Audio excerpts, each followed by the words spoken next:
Hi, നമസ്കാരം. SBR ഉള്ളിലാണ്. രാവിലെ തെരഞ്ഞെടുപ്പിന്റെ പൾസ് നിങ്ങൾക്കൊന്ന് കാട്ടിത്തരാം. ഞാനിപ്പോൾ ഉള്ളത് അണ്ടൂർക്കോണം പഞ്ചായത്തിലെ വലിയ വീട് വാർഡിലെ ബ്രൈറ്റ് സെൻട്രൽ സ്കൂളിലെ പോളിംഗ് ബൂത്തിലാണ്. രാവിലെ തന്നെ സ്ഥാനാർത്ഥികളായെല്ലാം എത്തിയിട്ടുണ്ട്. ഇപ്പോൾ നിങ്ങൾ ദൃശ്യങ്ങളിൽ കാണുന്ന പോലെ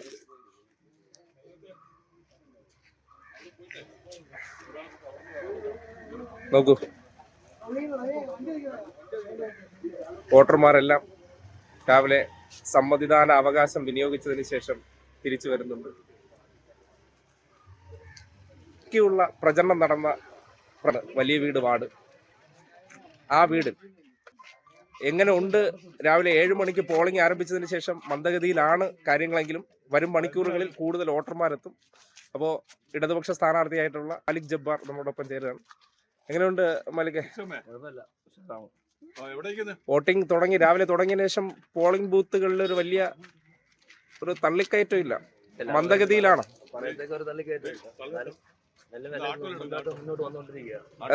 നമ്മൾ പ്രചരണ രംഗം ഇത്രയും ചൂട് പിടിച്ച ഒരു പ്രചരണം ഉണ്ടായിട്ടും അത്ര പ്രതികരണം ഇല്ല എന്ന് തോന്നുന്നുണ്ടോ? രാവിലത്തെ ഈ തുടക്കത്തിൽ ഒരു മന്ദഗതി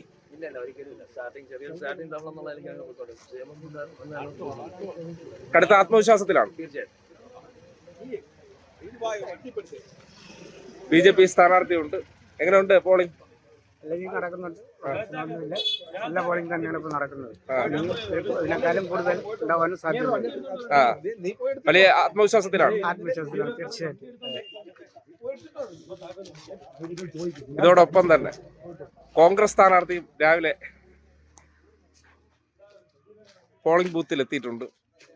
എങ്ങനെയുണ്ട് നിജാദ? വോട്ട് രേഖപ്പെടുത്തിയോ രാവിലെ? ഇല്ല, വോട്ട് ഇനി കുറച്ച് കഴിഞ്ഞ് രേഖപ്പെടുത്താൻ കുറച്ച് തിരക്കായി പോയി. എന്നാലും അനുകൂലമായ സാഹചര്യമാണുള്ളത്.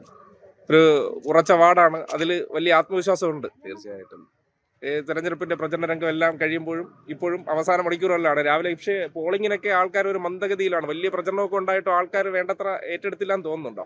ഇല്ല, ഉണ്ട്. 2 ബൂത്ത് ആയതുകൊണ്ട് 2 ബൂത്തിലും അത്യാവശ്യം ആളുകൾ ഉണ്ടായിരുന്നു. ഇപ്പൊ കുറച്ച് നേരത്തേക്ക് ഒത്തിരി സ്ലോ ആയതേ ഉള്ളൂ. എന്തായിരുന്നാലും നല്ലൊരു ശതമാനം വോട്ട് നടക്കാൻ സാധ്യതയുണ്ട്. അപ്പോൾ ഇതാണ് പ്രതീക്ഷ. രാവിലെ സ്ഥാനാർത്ഥികളെല്ലാം കൃത്യസമയത്ത് പോളിംഗ് സ്റ്റേഷനിലെത്തി പരമാവധി വോട്ടർമാരെയും വോട്ട് ചെയ്യിക്കുക എന്നുള്ളതാണ് ഇവരുടെ എല്ലാ ലക്ഷ്യം. അപ്പോൾ സ്വതന്ത്ര സ്ഥാനാർത്ഥിമാരുണ്ട്. എങ്ങനെയുണ്ട് പ്രതീക്ഷ? BSPയുടെ സ്ഥാനാർത്ഥിയാണ്. എങ്ങനെയുണ്ട്? കുഴപ്പമില്ല, പ്രതീക്ഷിക്കുന്ന രീതിയിൽ തന്നെ കാര്യങ്ങൾ മുന്നോട്ട് പോകുന്നു. വലിയ പ്രശ്നങ്ങളൊന്നും ഇല്ലാതെ പോകുന്നു. എല്ലാവരും വരുന്നു, നമ്മൾ കാണുന്നു. ഇപ്പോൾ 4 സ്ഥാനാർത്ഥികളാണ് നിലവിൽ എത്തിയിട്ടുള്ളത്. വലിയ വീട് പോലെ ഒരു പ്രധാനപ്പെട്ട അണ്ടൂർക്കോണത്തിന്റെ ഒരു വാർഡിൽ നടക്കുന്ന തെരഞ്ഞെടുപ്പിൽ അത്യാവശ്യം പ്രചരണ രംഗം എല്ലാം ചൂടുപിടിച്ച പ്രചരണമായിരുന്നു. പ്രചരണം ജനം ഏറ്റെടുത്തോ ഇല്ലയോ എന്നുള്ളതൊക്കെ വരും മണിക്കൂറിൽ അറിയാൻ പറ്റും. എന്തായാലും ആദ്യം മന്ദഗതിയിലുള്ള തുടക്കമാണ്. വരും മണിക്കൂറുകളിൽ കൂടുതൽ ആൾക്കാരെത്തി അല്ലെങ്കിൽ എത്തിച്ച് വോട്ട് ചെയ്യിപ്പിക്കാൻ വേണ്ടിയുള്ള സംവിധാനങ്ങളും സ്ഥാനാർത്ഥികളെല്ലാം ഏർപ്പെടുത്തിയിട്ടുണ്ട്. അപ്പോൾ എല്ലാവരും രാവിലെ 7 മണി മുതൽ പോളിംഗ് ബൂത്തിന് മുന്നിൽ സജീവമാണ്. തുടക്കം അല്പം മന്ദഗതിയിലാണെങ്കിലും വരും മണിക്കൂറുകൾ ആ പോളിംഗ് ചൂട് പിടിക്കുമെന്നുള്ളതാണ് വലിയ വീട് വാർഡിലെ ബ്രൈറ്റ് സെൻട്രൽ സ്കൂളിന് മുന്നിൽ നിന്ന് നിങ്ങളോട് പങ്കുവയ്ക്കാനുള്ളത്.